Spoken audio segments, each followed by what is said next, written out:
Time now for a Fox News alert. Russian President Vladimir Putin now speaking in Moscow, where it is 2 o'clock in the afternoon, just after the arrival of China's President Xi Jinping.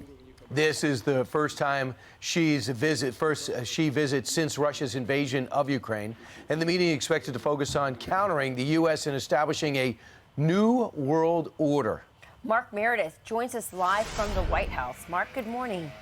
Rachel, Stephen, Brian, good morning to all three of you. This is the 9th time in the last 10 years that China's president has made a visit to Russia. He touched down in Moscow about 40 minutes ago. He's going to be in Russia for at least 2 days. And later today, in the next few minutes, it looks like he'll be meeting one-on-one with Russian President Vladimir Putin.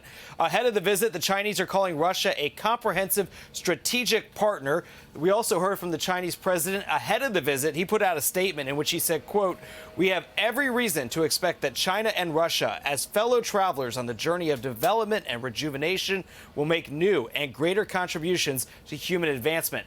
While the Chinese are putting out a positive spin for Putin, this trip may offer a major boost. The International Criminal Court issued an arrest warrant for Putin just last week. He's also facing enormous pressure back in Russia to change tactics as the war in Ukraine drags on. The White House says this visit is also all about shoring up support between Russia and China as they get ready to challenge the U.S. and its allies on the global stage. There's no question that both China and Russia, and this is right out in the national security strategy, are two countries that are chafing against this international rules-based order that the United States and so many of our allies and partners have built up since the end of World War II. They don't like that. They'd like to rewrite the rules of the game globally, and they have been increasing their cooperation and their relationship, certainly of late.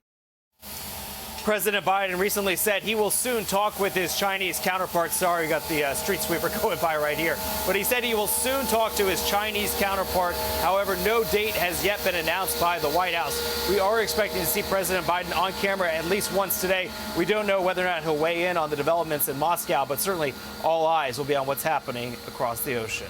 Steve, Rachel, and Brian, back to you guys. And Mark, the White House can't like the fact that essentially this new world order, they're picking up sides. You know, it's China and now Russia and Iran versus the United States, the United Kingdom, NATO, and the rest of the world's up for grabs.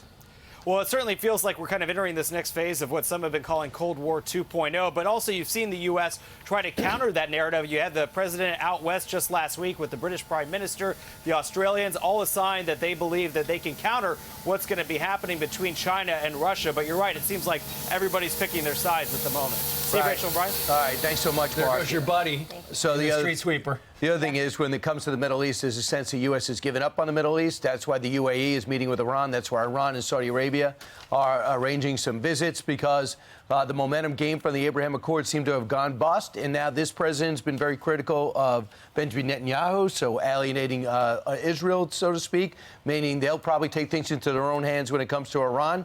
I'm just wondering, why we pay people at the State Department? Do they do anything to counter any narrative about anything, to get the word out there about the evil of President Xi, about the genocide that's taking place, the oppression that's afoot, the steamrolling of Hong Kong, the threatening of Taiwan, to make people understand who the good guys and bad guys are? Between those two nations, there's now $185 billion worth of trade. It's going to surpass $200 billion, and they're going to sit there with President Xi and say that this is my good buddy and I got his back. Yeah, well, I mean, it's a great point you bring up, because a lot of people would say that it was predictable that China and Russia would get closer together with this Ukraine war. And I asked the same question you asked. Where was the State Department before this, war started? What did they do to help prevent this? There were some moments, when Joe Biden said, well, a small incursion might be okay. All of those things emboldened Putin. And here we are. And now we have, two superpowers, together, they are a real challenge to us. And we're seeing, as you're talking about people aligning on both sides, I'm very concerned about what's happening in our own hemisphere, as the Chinese are picking up a lot of allies here who have already said that, they're on the side of China. We do no work in our own backyard. Exactly. We've completely let the Chinese take over. This is the most unreported and I think important story to America. But to say it's our backyard. China and Russia have been aligned for a couple of years now because obviously China's been buying their Russian oil, and now because Putin's out of bullets, he's got to have China show up, and you've got to wonder.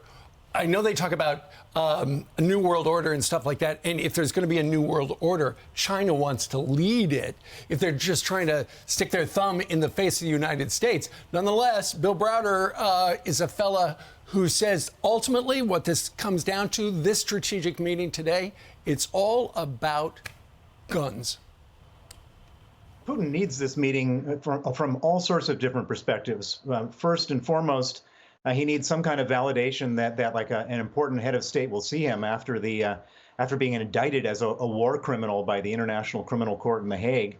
But probably even more important after that is he needs weapons. Russia is running out of weapons. I think more than 3,500 tanks have been destroyed.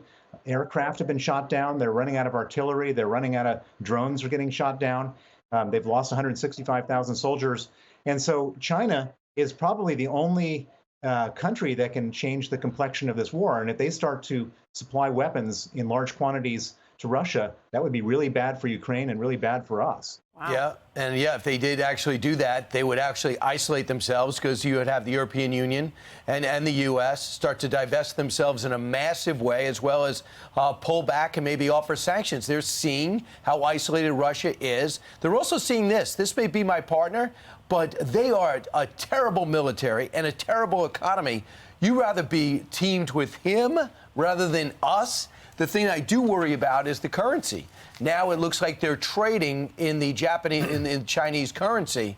Yeah. But also the good news out of this is that Japan says, I got to defend ourselves with doubling our defense budget. South Korea says, the problems we're having with Japan, let's put them to bed. Let's focus on China. Australia says, I'm going to buy those nuclear-powered submarines from the U.S. because I got to get myself a legitimate Navy because I worry about China. And I think a lot of our allies who are tired of hearing us say, look out for China, are now saying, I get it now, which I think is a big help.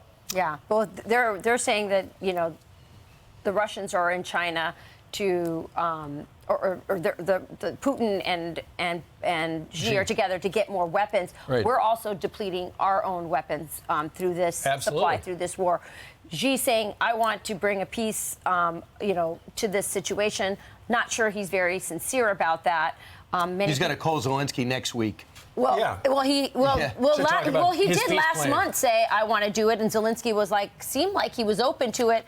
But it doesn't look like he's sincere. The point is, many people saying what Xi really wants is to extend this war because he knows that it distracts us, depletes our weapons, and he can continue with his war planning with Taiwan. But you were right. There needs to be a program to get Raytheon and all our weapons manufacturers, get them 10-year contracts to refill our weapons depots. Or we could end the war.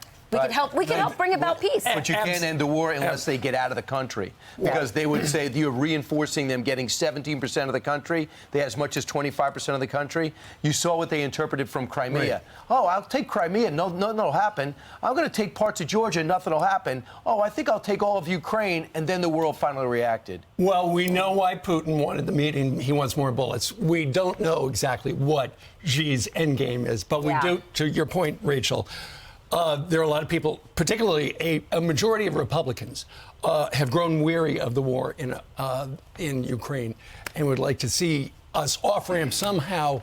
Stay tuned. Let's see if there are any peace developments. Hard to do now, but... It would be, absolutely. I'm Steve Ducey. I'm Brian Kilmeade. And I'm Ainsley Earhart. And click here to subscribe to the Fox News YouTube page to catch our hottest interviews and most compelling analysis.